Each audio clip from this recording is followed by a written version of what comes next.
Hello friends, welcome back to my channel Advanced English 101। आज का हमारा मात्र दो ही स्ट्रक्चर है, लेकिन ये बहुत ही ज़बरदस्त है। जब भी हमें अपने सेंटेंस में बोलना हो, क्वेश्चन टैग वाला सेंटेंस है ना, या सामने वाले आदमी से किसी बात की कंफर्मेशन अगर हमें लेना हो है ना के सेंस में, तब इस स्ट्रक्चर का यूज़ करते हैं। स्ट्रक्चर है subject plus can plus verb की फर्स्ट फॉर्म, उसके बाद ऑब्जेक्ट, उसके बाद कॉमा, उसके बाद कैन नॉट का यूज़ करेंगे, उसके बाद सब्जेक्ट का यूज़ करेंगे। आइए देखते हैं। उससे मिलने जा तो सकते हो ना तुम, ये सामने वाले से आदमी कंफर्म होना चाह रहा है कि वह जा सकता है कि नहीं। You can go to meet him can't you, उससे मिलने उसके घर जा तो सकते हो ना तुम। You can go to his house to meet him can't you, you can go to his house to meet him can't you.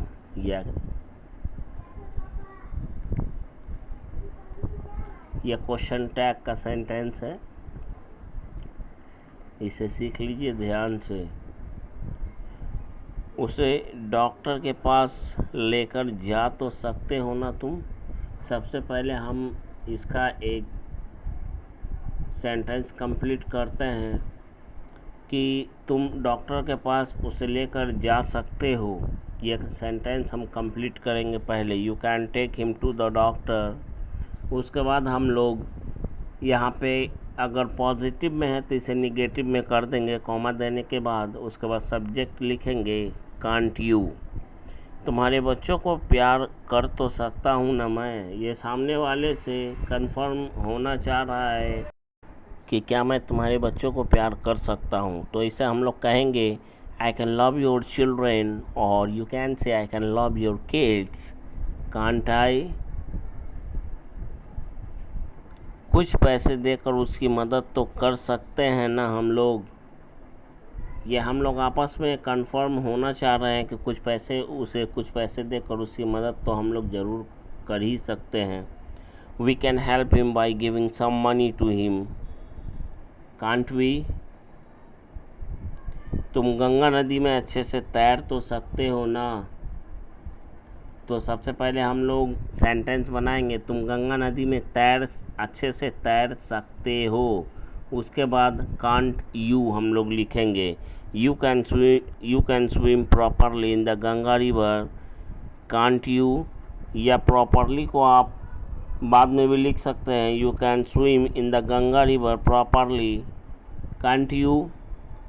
Bike तो चला सकते थे ना तुम। ये पास्ट की बात आ गई है, यानी कि बीते हुए समय के बारे में आदमी पूछ रहा है। बाइक तो तुम चला सकते थे ना। You could ride the bike couldn't you.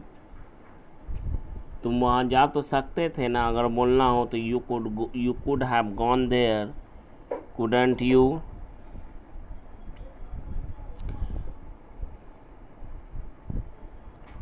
तुम तो इस कंपटीशन में भाग ले सकते थे। You could have participated in this competition, या आप यूँ बोल सकते हैं you could participate in this competition couldn't you. तुम तो पैदल चलकर उसके घर उससे मिलने जा सकते थे। इसे दो तरह से बोल सकते हैं। यू कुड से भी बोल सकते हैं, you could have plus verb की थर्ड फॉर्म से भी बोल सकते हैं। You could have gone to his house to meet him by walking on foot couldn't you.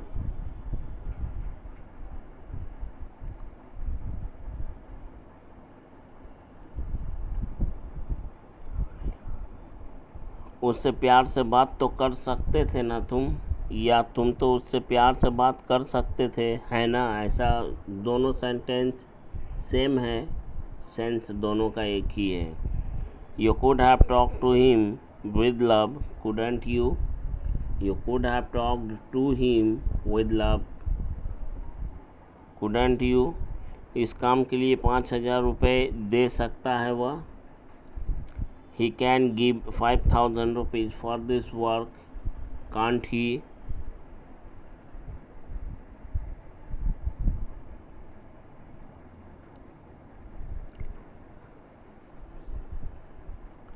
कम से कम तुमसे लोगों के बीच में बात तो कर सकती थी ना वह। ये सामने वाले से कंफर्म किया जा रहा है, बोला जा रहा है कि कम से कम वह लोगों के बीच में तुमसे बात तो कर सकती थी ना। At least she could have talked to you, या कुड हैव की जगह केवल कुड का भी यूज़ करेंगे, लेकिन वर्ब की थर्ड फॉर्म वहाँ पे नहीं लगेगा। At least you could have talked to you among the people, couldn't she, बात तो कर सकता है ना तू उससे।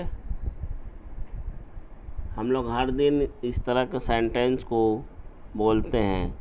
You can talk to her, can't you, या बोलना होगा बात तो कर सकता था ना तू उससे, तो हम लोग कहेंगे you could talk to her, couldn't you, या you could have talked to her, couldn't you, बात तो कर सकता है ना तू मुझसे, you can talk to me, can't you.